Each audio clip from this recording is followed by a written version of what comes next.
Coming from the Black Lodge, this is Brody Hubbard, and I'm with I will be talking backwards the entire time. You're gonna have to imagine that because I can't do that. Gene George. Brody Hubbard. I am Gene George. Should I be like, Oh, that sucks. This week just fucking sucks. well, first, Happy New Year. Happy New Year, everyone. We had a delay because Shaky Town was on fire. There still is, right? Parts of it, yeah. Yeah. And I was in contact with Gene and other friends in LA who nobody I know lost their home. Unfortunately, many have. Um, my wife and I 10 years ago looked into moving to Altadena. We moved to Arizona instead. And there's a lot of times I wonder about that decision, even though I love my life here in Arizona. But like clearly, um, you know, what's happened there is a tragedy, and I feel really bad. I definitely spent some time there. I understand that it's gone, Yeah, a goodly chunk of it is gone. parts of Pasadena as well, or Um, I th I think it didn't quite get down far. I haven't looked at the fire line lately, yeah. but I knew it was bad when and actually I'm pretty sure one of my buddies lost his house. To the point where I'm afraid to reach out because what are you gonna say? You know, A lot of but evacuations, although everybody I know is, I think back. I know Sam Proof evacuated our old friend, and I think him and his family they had already gone through a house fire I was or, gonna say they got their fire out of the way.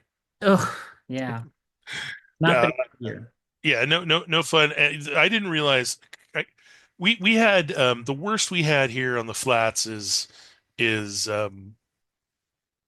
our when the winds kicked up, the power went down, not to our neighborhood, but several neighborhoods around us, and our internet service was down for like 48, 20, 30 hours. Yeah. Not quite 2 days. So I was kind of out of touch with what was happening. And then um by the time everything came back up, I was like, oh, and everyone, the news is of course, talking about the extent of the fires and all that. And I didn't think much of it because generally, the pattern tends to be, things burn in the foothills. They can be bad, and we've had some pretty bad fires recently that have burned structures, but nothing comes down into town as much. But I realized the extent of the damage when uh, there was an article about all the restaurants that had gotten burned, Mm. and I recognized like the burger place around the corner from a friend of mine's house, and that's when I like scrambled and went onto the fire lines, and I'm like, oh, it burned down into town. Yeah. That wind's coming off the Santa Ana winds coming off the mountains, blowing all that just, hot embers and hot wind. Like, and Altadena I don't know a lot of people on the west side and the Palisades side, but I know a lot of people in Pasadena and Altadena. Yeah. So yeah, it was I don't even know. I've been kind of avoiding it because it's such a catastrophe. Yeah, even looking back at my old neighborhood, there were some evacuations. I was in Atwater Village and I was in Highland Park, and there were folks who got evacuated. Um, my former next door neighbors evacuated, but are back now safely. Um, yeah, I mean, yeah, there's places I would go that were evacuated. There are parts of town that I've at least been in that are gone. Yeah. And yeah, it just breaks my heart because, I that's still home to me in many ways, even Yeah. if I don't go back as often as I want. And I was ready to set roots there. And so even, I just want to make it clear, like even though I didn't, I still feel it, and I still feel for those people Yeah, yeah. Of who course. uh whether they were just evacuated or, the people who I don't know who've lost their homes. And there's even been people who, who died. And it's just, yeah, it's Yeah. terrible. Yeah. Yeah, I worry mostly about, I mean, this sucks and it's a huge pain in the ass and it's a tragedy. And there's just gonna be a lot of work to clean up. But the part that really troubles me for the medium long term is we were already in a housing crisis. We were already in a housing crunch. This is not going to help that. There's already people gouging prices for rentals and they're being reported, but this whole thing is it's just going to exacerbate so many of the, you know, inequalities and garbage that goes on with late stage capitalism. That's that to me. I mean, the what's the estimate is like or $250 billion of damage or something, like early estimates, and not to mention like all the people that are displaced who won't have a place to live for months. I mean, it's like all of the businesses, like Yeah. it's gonna be rough. It's Yeah. gonna be rough, and not just because of the like. It's gonna be rough on the macro scale as well as the human scale. That's the part that I can't get my brain around. You know, Burbank is really self-contained, Mm. um, in terms of the studios that are here and Yeah. our infrastructure.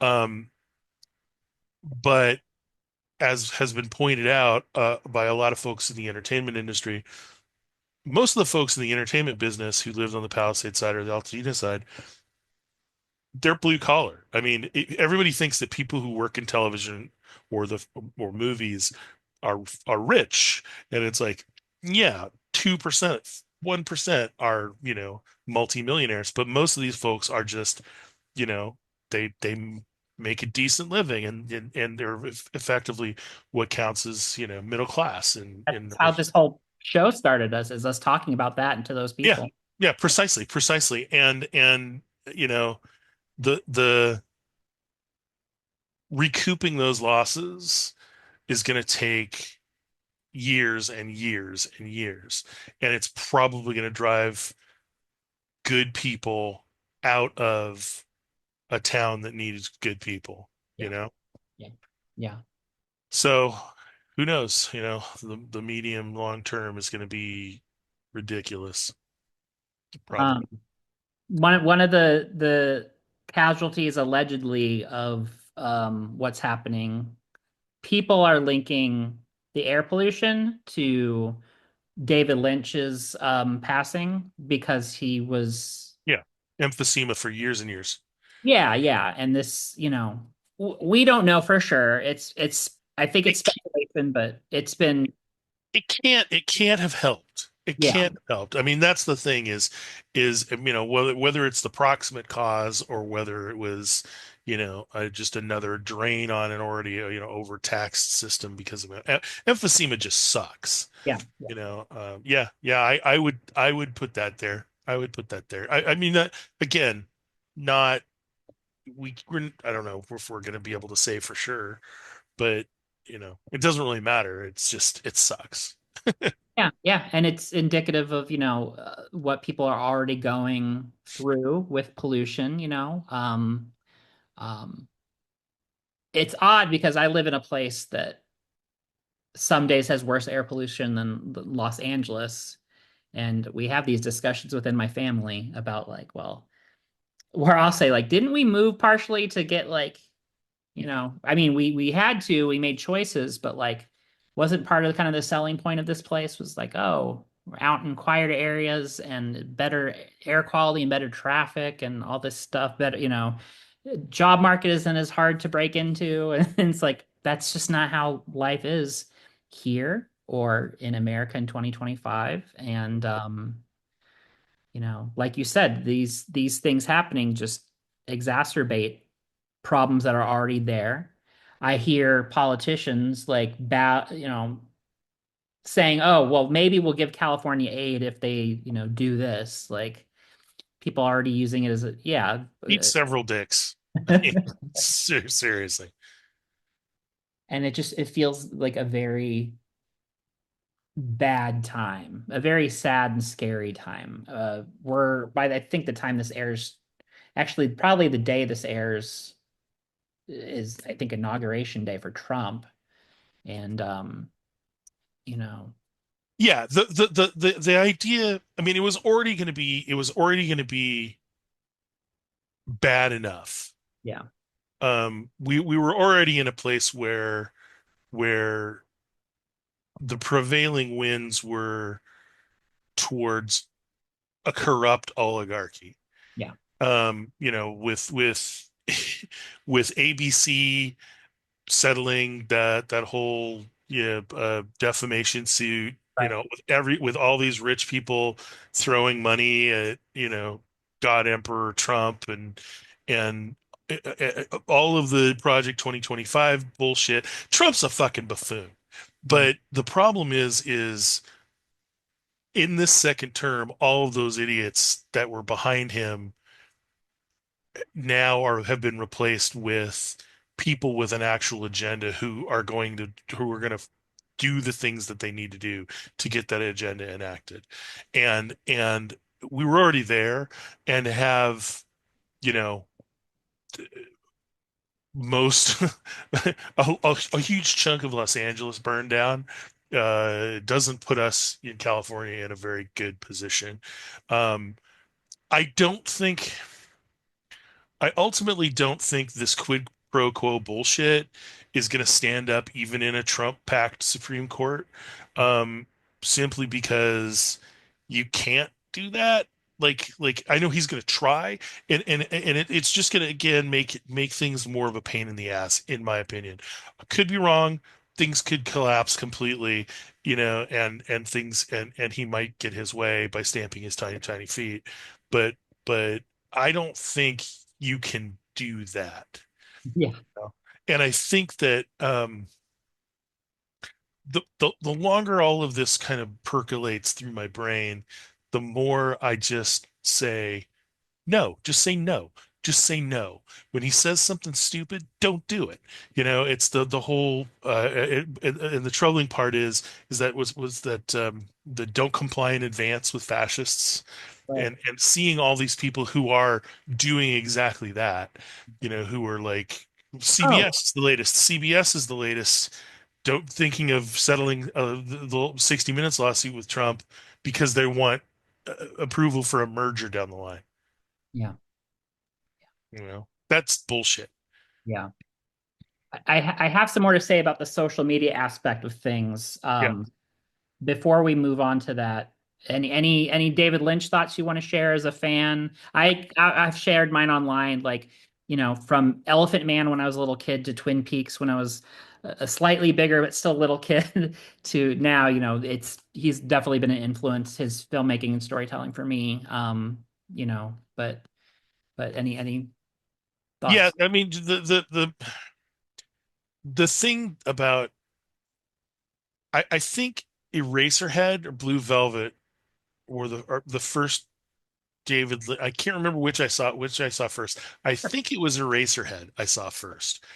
Um and everyone's like, "Oh, it's so weird," and outre and whatever.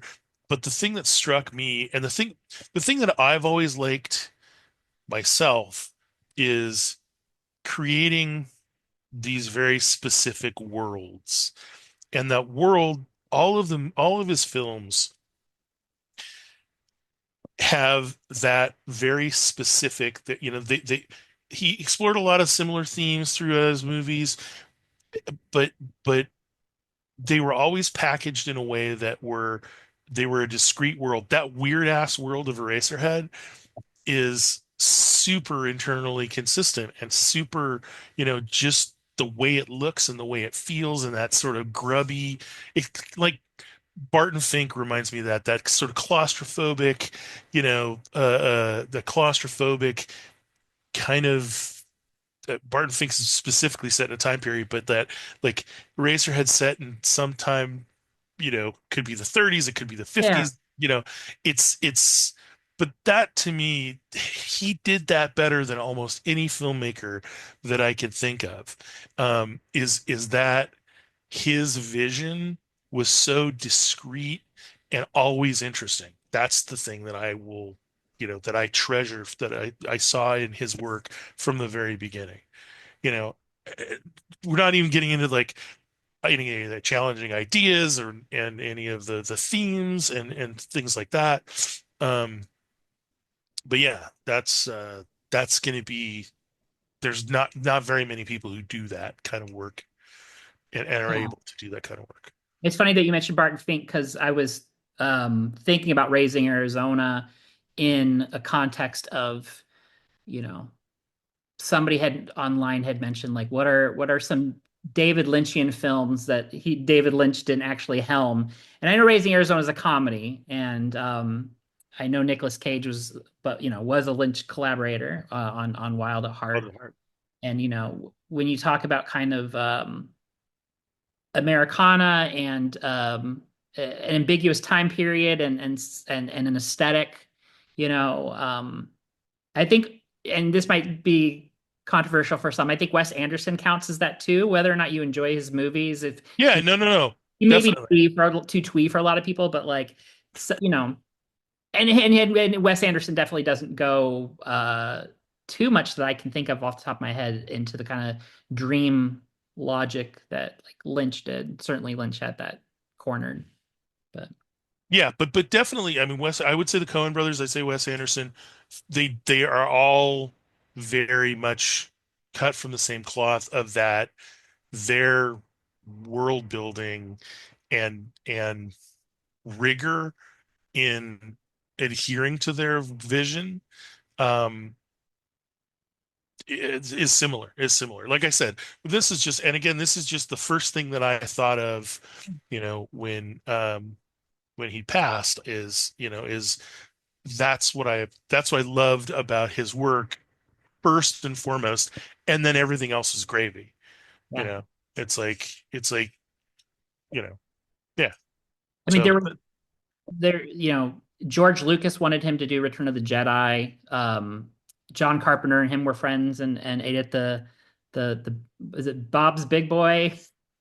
My friend Colleen was there last night at the famous like Big Boy that David Lynch ate at like every day for 12 years or something. There was like a kind of a vigil thrown together last night. I don't know if you saw any of that. Uh, mm-mm. see, Martin Scorsese's come out with tributes. Steven Spielberg's come out with tributes and put Lynch in his last on-camera role as John Ford. So, Nice. um, yeah, yeah, a director's director for sure. Yeah, and I mean, the the direction that the movies are taking now, where I mean, it's been commodified for a long time, but there were still, there are your Wes Andersons, there are your Coen brothers, um, and and David Lynch. These are people that if they came out with something, it could be a medium to, a medium-sized film, studio film, and have a reasonable vision, an auteur's vision, and you know, that stuff's going away. It's commodity. It's going to be all commodity, and That's why I will continue to champion indie and horror, and yeah, that's going to be there. I think those- that's going to be there. you're going to Yeah, see the auteurs in those genres. yeah, but the we're 50 years on from that Scorsese era, Yeah, you know, Coppola era, film school kind of renaissance, yeah. uh, uh, you know, and we're 45, 35 years out of those kinds of movies being mainstream, and now it's all going to be AI churned out test audience screening bullshit. Right. you know we know this is going to make 5% margin, and if we tweak it like this, it'll make 10%. you know Yeah. So Yeah. Um, so wanted to talk about social media because the TikTok ban was upheld by yep. the Supreme Court today, when we're taping. Now, I don't think you'll actually see TikTok disappear necessarily. I think there might be some kind of the sky is falling about this. The Biden has said he's not going to enforce it. Trump has made it clear that he is looking for some sort of deal that somebody can, purchase the company America based. There's definitely plenty of American based investors interested, including Mr. Beast. Um, I bring up that name, not even sure you already Uh, know who that is, or I know who it already is. know I, that is. I have kids who watch YouTube. So yeah, anyway, I have a 12-year-old boy. oh yes, so of course you do. Um, um, I have things to talk about, Mr. D. I will say I have friends who worked on Beast games, and I'm happy to see my friends continue to get work. Um, and in and of itself, it's just a competition show and is interesting and fun for me. The Mr. Beast phenomenon is a whole other thing. I am less concerned about the machinations around this TikTok ban, which I think will be worked out. Yeah, I Uh, don't. This is almost in normal days, this would be an important thing to talk about, but it yeah, feels kind of like it really kind of feels like a squib, a yeah. damn squib with, other stuff that's going on. It is weird though to me that it's not too long after we see Mark Zuckerberg and Elon Musk, who control the other big social media platforms, cozying up to Trump. Yeah. Like, I uh, would say sucking ass, but um, it occurs to me that, it'd be in their best interest for people to be off of TikTok and using Instagram Reels or, you know, eh, Elon Musk is always promising some new thing that we can do on X, instead of wherever we already you did. mean the everything platform? Yes, exactly. That just means X has sesame seeds and poppy seeds and onions. It's the everything platform. So, a lot of people on TikTok have been saying, truly free countries do not ban apps. Fascist governments ban apps. So, Okay. Yes. Yes, exactly. Socrates is a man and all men are mortal, therefore Socrates is mortal. Yes, I think the syllogism is true.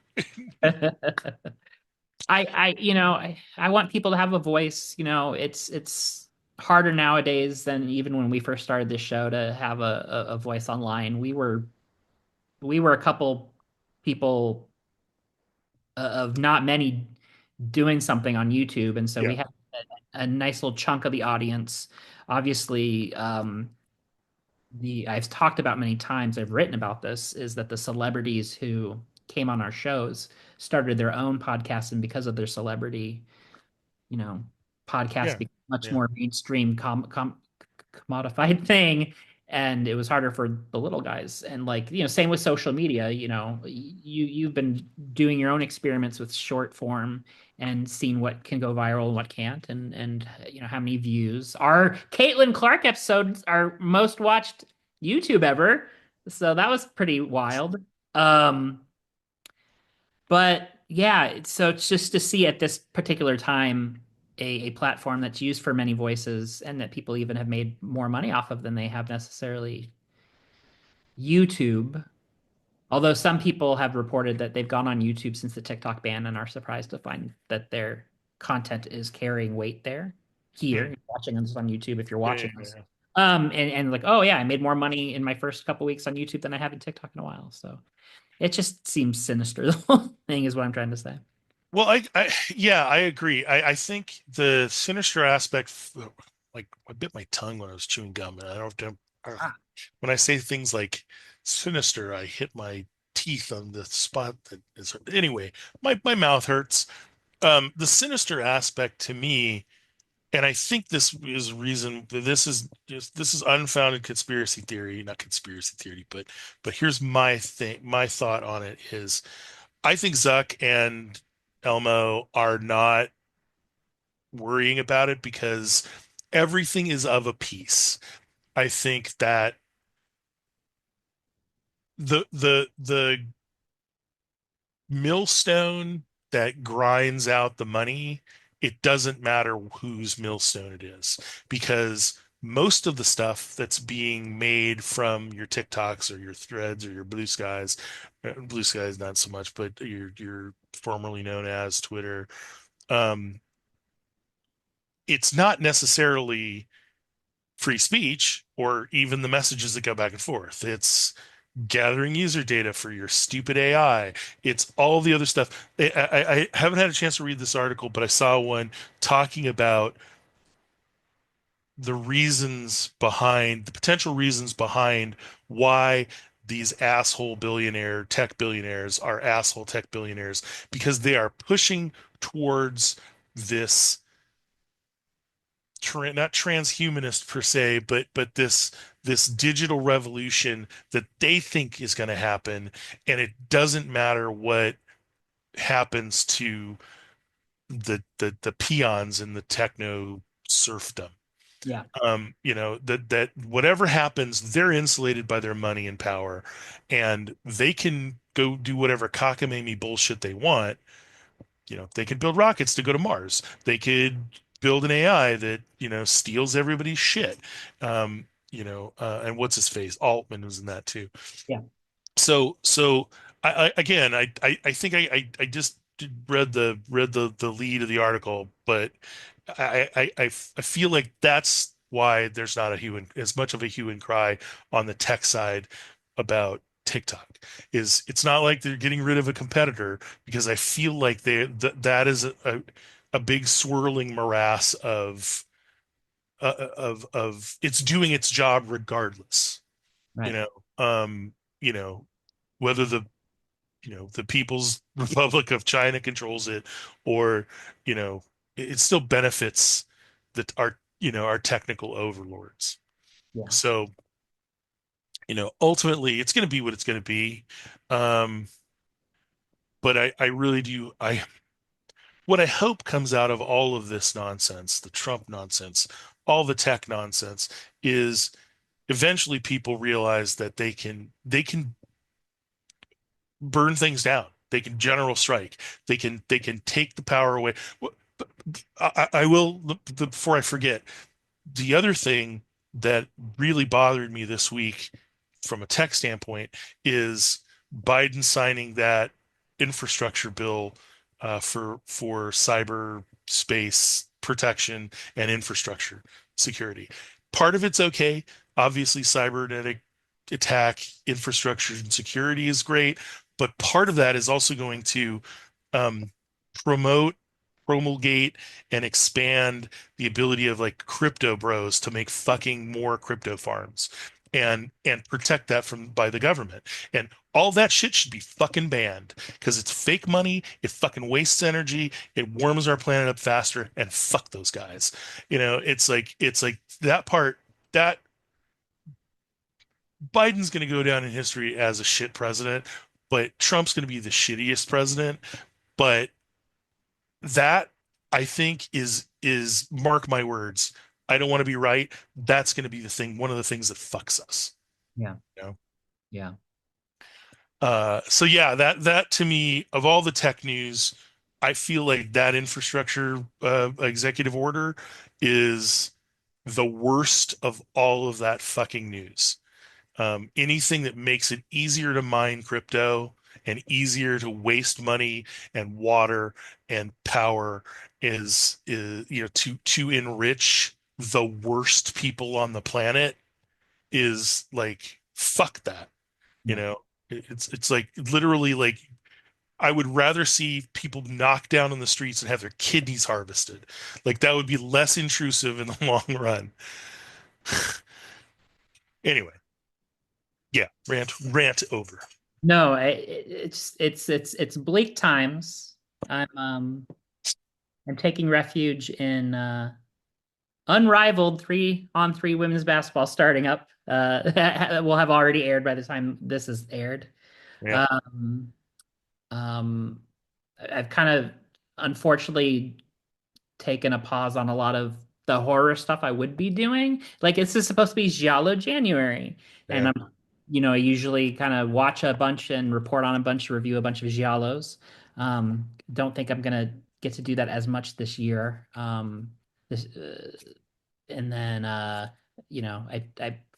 the Chamber podcast I've ended. Video of the Damned is in theory going to go on when I have some time to get some reviews together. But yeah, I just have been still active on the job market, doing my interviews, talking to my recruiters and hiring managers, wearing nice shirts on camera, slicking my hair back a little bit Yeah, for wearing those my students in Microsoft Teams. grubby shirts. Yeah, uh I guess I made a mistake of watching Furiosa. I watched Furiosa, and then I also watched uh started rewatched Fury Road. It Yeah. kind of doing the back to back yesterday.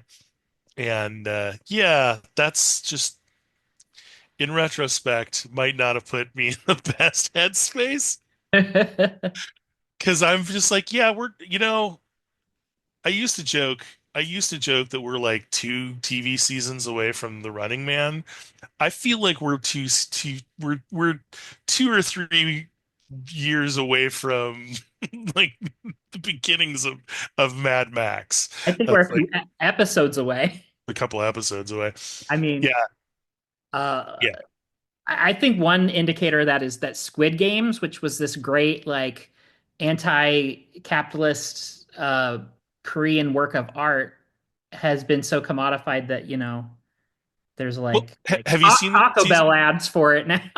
Have you seen the new season? I've not.